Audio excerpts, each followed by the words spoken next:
தில்லை அம்பல நடராஜான்னு போற்றப்படுற அந்த ஈஸ்வரனுடைய நாமங்களில் நம்ம 944 வரைக்கும் பார்த்தோம். அதாவது தேவாதி தேவாய நம அப்படின்றது வரைக்கும் நம்ம ஆடியோ போட்டிருக்கோம். இந்திரியங்களுக்கு எட்டாமல் விளங்கக்கூடியவரே அப்படின்றது அதுக்குனுடைய பாஷ்யம். அப்போ இந்திரன்யா திங்கிரம்ய ஸ்வயமேவ பிரகாசமான அப்படின்னுட்டு அதில் சொல்லப்பட்டிருக்கு அந்த ஸ்லோகத்தில். அப்போ இப்படி எட்டாதவராக இருக்கிறதுனால அவருக்கு அந்த நாமம். அடுத்து 45வது நாமம், 945வது நாமம் தேவர்ஷயே நம. நாரதர் முதலிய தேவ ரிஷிகளில் நம்ம பார்க்கக்கூடியவரும் அந்த ஈஸ்வரனைத்தான் பார்க்குறோம். அதாவது மனுஷ வடிவம், தேவ வடிவம், ரிஷி வடிவம், கணங்கள் இப்படின்னு வித்தியாசங்கள் பார்க்குறோம். அப்படி பார்க்கும் பொழுது ரிஷி வடிவத்தில் நம்மளுக்கு உபதேசம் பண்ணுற எந்த ரிஷி ஆனாலும் நம்ம வழிபட்டு வர புராண ரிஷிகள் எல்லார் தெய்வங்கள்லேயும் அந்த ஈஸ்வரன் தான் வியாபிச்சிருக்கார் அப்படின்றத நம்ம தெரிஞ்சுக்கணும். தேவாசுர வரப்பிரதாய நம.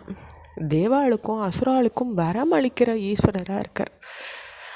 அவர்கிட்டேருந்து எல்லாரும் வரம் பெற்றுக்கிறார். தேவா சுரேஸ்வராய நம. தேவாளியும் அசுராளியும் ஆள்ற ஈஸ்வரராக இருக்கார். சுரேஸ்வரர் அப்படின்னா சுர் அப்படின்னா தேவர்கள், அசுரர் அசுரர். அப்போ தேவாளும் அசுராளும் ரெண்டு பேருக்கும் ஈஸ்வரராக இருக்கக்கூடியவரே. விஸ்வாய நம. உலகனைத்துக்கும் தாமாக இருக்கக்கூடியவரே, உலகத்தையே தம்முள்ள அடக்கினவரே. விஸ்யத் மின்னிதி விஸ்வ ஜகத் கர்ப்பே ஜய.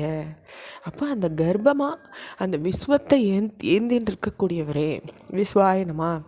தேவாசுர மகேஸ்வராய நம. தேவாளியும் அசுராலையும் ஆள்ற மகேஸ்வரராகவும் அவர் தான் இருக்கார். அந்தர்யாமின ஈஸ்வரா திஷ்டானம் அதோ மகேஸ்வர. அப்போ தேவாளியும் அசுராலையும் ஆள்ற மகேஸ்வரரே. சர்வதேவமயாய நம. எல்லா தேவாலையும் தம்முடைய அங்கமாக வச்சுன்னு இருக்கக்கூடியவரே. அக்னிர் மூர்த்தா சதுக்ஷின்னு சொல்லப்பட்டிருக்கு. வாயு பிராணோ ஹிருதயம். ஒவ்வொருத்தரும் ஒவ்வொரு அவயவங்களில் வீற்றிருக்கிறா. விஸ்வம் அஸ்ய பிருத்வி ஹேஷ சர்வபூதாந்தராத்மா.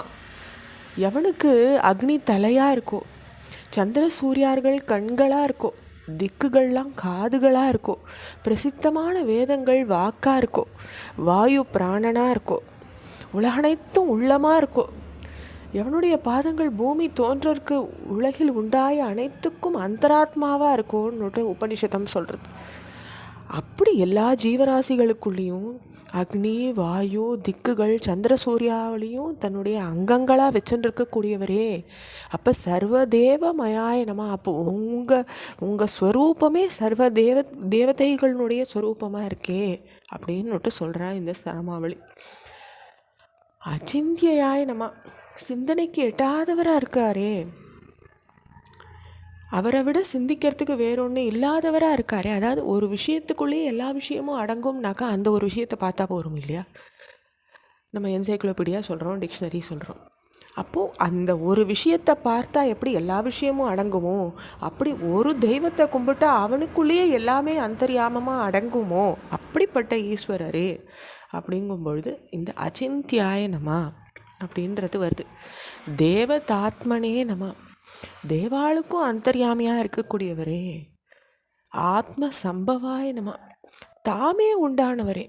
அவரை உண்டாக்கினவான்னு யாரும் இல்லை, அவருக்கு முந்தினதாக யாரும் இருந்தான்னு இல்லை. தாமே உண்டானவர். ஆத்ம சம்பவாய நம. உத்பிதே நம. அவித்யை பிளந்துண்டு வெளித்தோன்றக்கூடியவரே. திரிவிக்ரமாய நம. மூலகங்களுக்கும் வியாபிச்சு இருக்கக்கூடியவரே. இதில் இன்னொரு அர்த்தமும் மூலகத்துலேயும் சுவாமி இருக்காருன்ற அர்த்தம் வருது. வாமன அவதாரத்தில் 3 அடியில் உலகத்தை அளந்த விஷ்ணு வடிவத்துலேயும் ஈஸ்வரன் தான் இருக்கார் அப்படின்றத நம்மளால் புரிஞ்சுக்க முடியாது. இதோடு நம்ம 955வது நாமம் வரைக்கும் பூர்த்தி பண்ணியிருக்கோம். ஓம் நம சிவாய்.